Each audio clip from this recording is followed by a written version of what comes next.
Hello and welcome to Unity Presbyterian Church Online. This week in worship, we celebrate homecoming as Pastor David takes a look at Abraham learning to live in tents. Let's listen. Well, I decided that this past weekend was the weekend that I wanted to introduce my daughters to tent camping. Tent camping was something that I grew up loving, and I was just waiting for the right age for Zoe and Riley, where I thought they can make it through the whole night.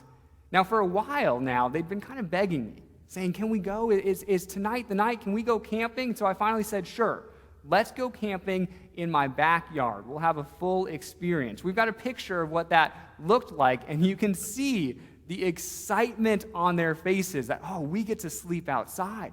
We get to sleep in a tent. Well, Sarah and I made a big experience of it. I made a campfire. We roasted hot dogs. We made s'mores. And then when the sun went down, we all went into the tent. It was about 1:30 in the morning when both Zoe and Riley woke up, and they were panicked. They said, Dad, it's so cold. I said, I know. We're outside. That's what happens when you sleep outside. They were a little bit surprised by that.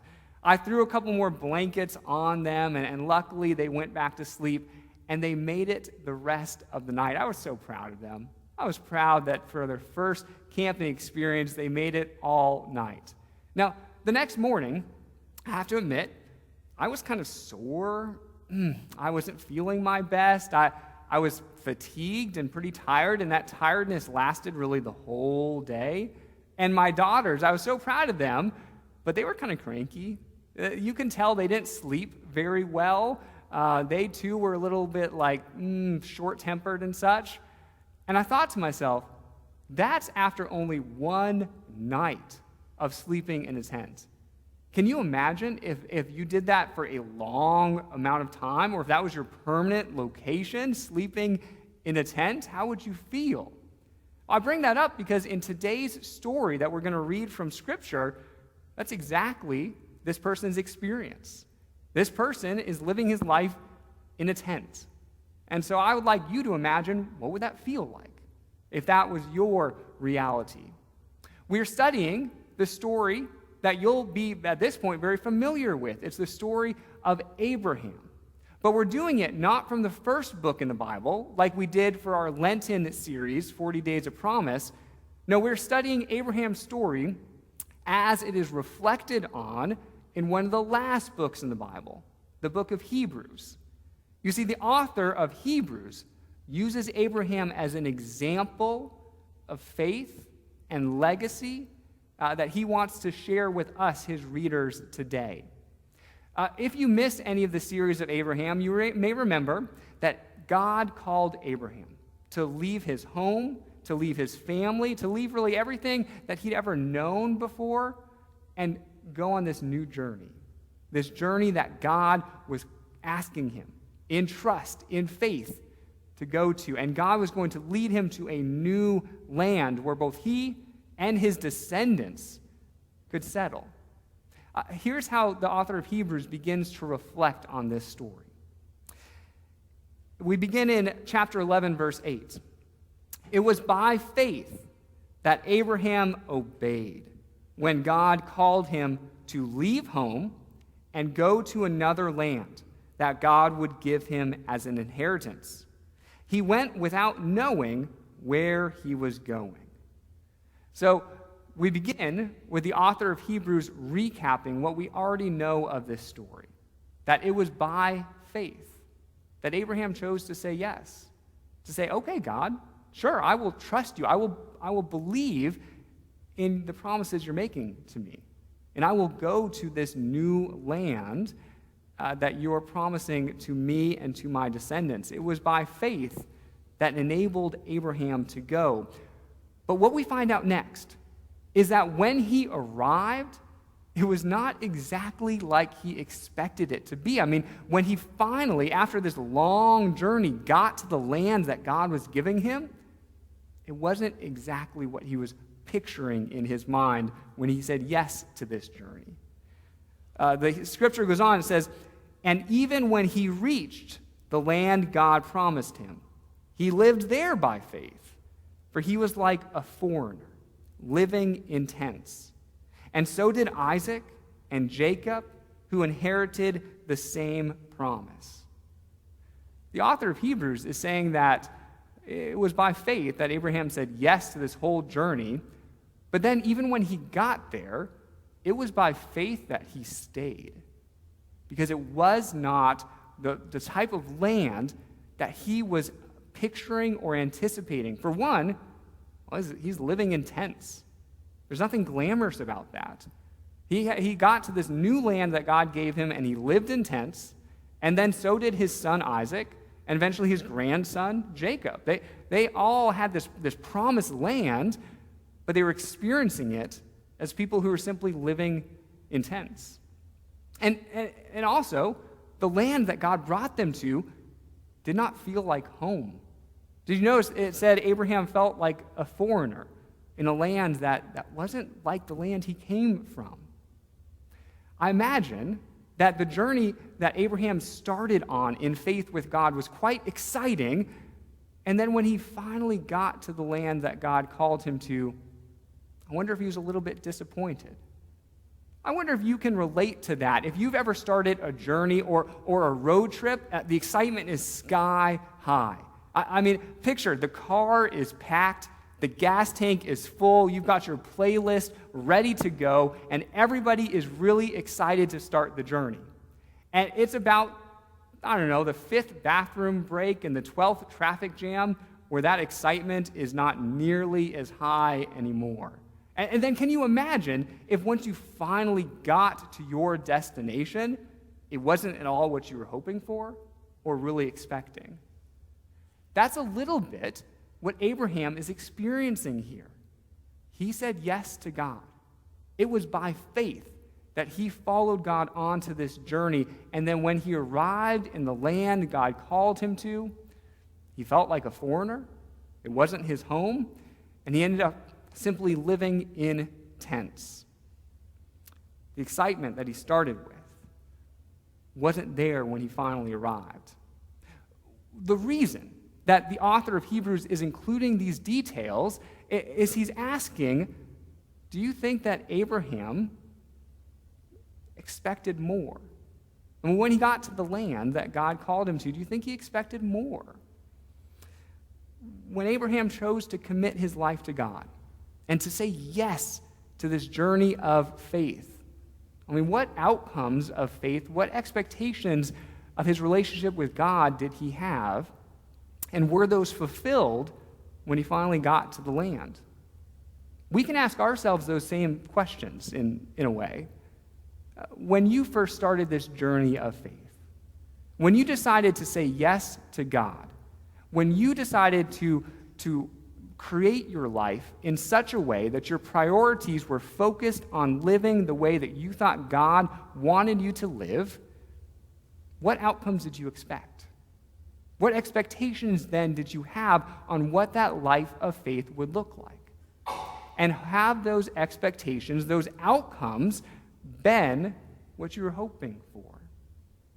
If you can relate to those questions, then you can relate to what Abraham is feeling here, as he is now living by faith in this land that is not his own. If I were Abraham, I think I would be disappointed. But it turns out we can learn something pretty profound from the way Abraham responded to this situation. The next verse tells us this. It says, Abraham was confidently looking forward to a city with eternal foundations, a city designed and built by God. So Abraham may be living in tents now, but he was looking forward to a time where there would be an eternal city, and that would be his inheritance. Now, you might be wondering, why? If he's living in tents, and if his descendants ended up living in tents, if that was his earthly experience of God's promises to him, why is he looking forward to a city with eternal foundations? What does he mean here? Well, this image of a city this heavenly place is just that. It's an image or a metaphor that is used throughout Scripture to paint a picture of what the world is going to be like when God makes his dwelling place here among us on earth. These images of a heavenly city or a new Jerusalem, you'll see them pop up from time to time in Scripture as a way of saying, this is what the world's going to be like when God fully makes his presence known on earth in such a way that the things that are broken will be fixed, the things that are lost will be restored. This is the heavenly city. And here's an example from the very last book in the Bible that speaks of this coming as God's dwelling place. When in Revelation chapter 21, John says, I saw the holy city, a new Jerusalem coming down out of heaven from God. What Abraham realized here is that the best is yet to come. You see, he decided to live his life according to faith. He was able to look around and say, yeah, this land that God brought me to is not exactly what I was expecting. I'm living in a situation that's not exactly what I would have chosen, but I'm going to choose to look forward. Not look at just my present situation and circumstance. I'm going to look forward to the world that God is creating. And I'm going to trust and believe that because of my faith, the best is yet to come. The author of Hebrews expands on this idea in the next passage. It says, it was by faith that even Sarah was able to have a child, though she was barren and was too old. She believed that God would keep his promise. And so a whole nation came from this one man who was as good as dead. A nation with so many people that, like the stars in the sky and the sand on the seashore, there is no way to count them. And then pay particular attention to this last verse. All these people, meaning Abraham, Sarah, and all their descendants, all these people died still believing what God had promised them. They did not receive what was promised, but they saw it all from a distance and welcomed it. Do you see what the author is saying here? That Abraham, Sarah, and their long line of descendants, they did not receive in full what God promised them. In their lifetime, they did not see the completion of that beautiful picture that God had painted for them and for this world. But they saw it from a distance. They did. They saw the promises of God being fulfilled in their world as if seeing it from a distance, and they welcomed what they saw. I want you to picture the last time that you were driving and you could see a long, long way out. You could see a whole horizon. And as you were driving, something on the horizon emerged. And you couldn't quite tell what it was. The edges were fuzzy, the lines were blurred, and yet you still were able to grasp what it was that you were looking at way out there on the horizon. That's a bit what is happening here with Abraham. He sees the promises of God.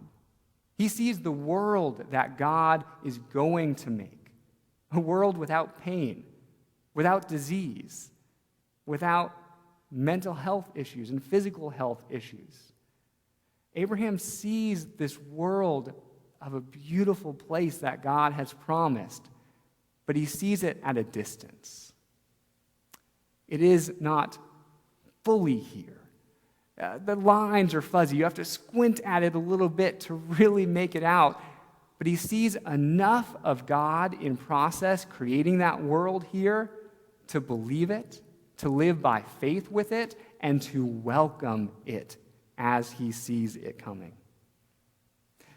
What the author of Hebrews is asking all of us to do is to compare our tent versus city experiences. We all have tent experiences. Those are the kind of the times of life that are just not exactly what we'd hope for them to be. The times where we're a little bit disappointed or disillusioned with how hard this life can be at times. Like Abraham saying, well, I guess I'm living in tents. You all have your own tent experiences that you go through. But in those experiences, Abraham looked to the city, looked to what God was creating. And you can do that too. Within your own tent experiences, you can look towards the city of God and the presence of God that is dwelling here on earth. You can see it, but from a distance, and you can welcome it. Well, Abraham was satisfied that his current experiences in this land that was not his own were not going to be the end of the story. But no, God was forming something new, even right here in his world. So he and his descendants, they chose to live this life by faith. Here's how the author of Hebrews concludes this discussion. It says they, meaning Abraham and his descendants, they agreed that they were foreigners and nomads here on earth. And obviously, people who say such things are looking forward to a country they can call their own. If they had longed for the country they came from, they could have gone back.